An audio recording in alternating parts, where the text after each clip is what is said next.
So, one of the things that I've definitely thought about in relation to this is shared responsibility.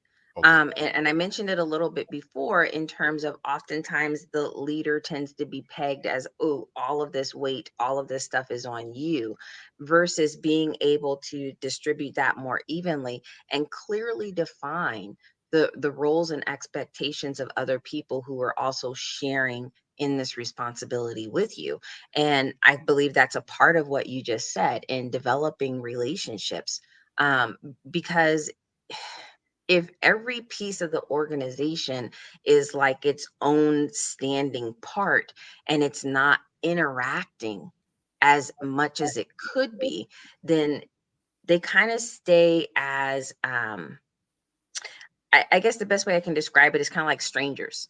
Yes. Without there being a relationship, then there is also no sense of responsibility to each other. Yes. Within that organization, there is no sense of, oh, I don't want to let John down. I don't want to put Mary in that position.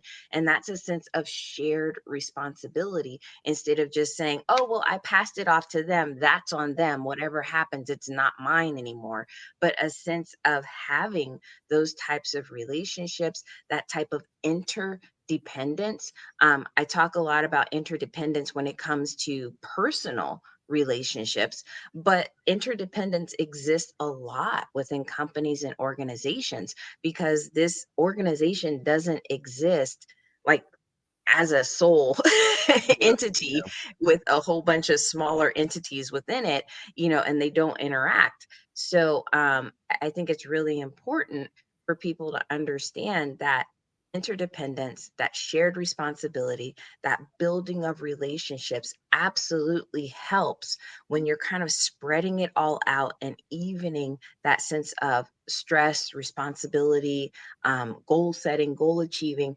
It's spread out rather than placed all on one or two people.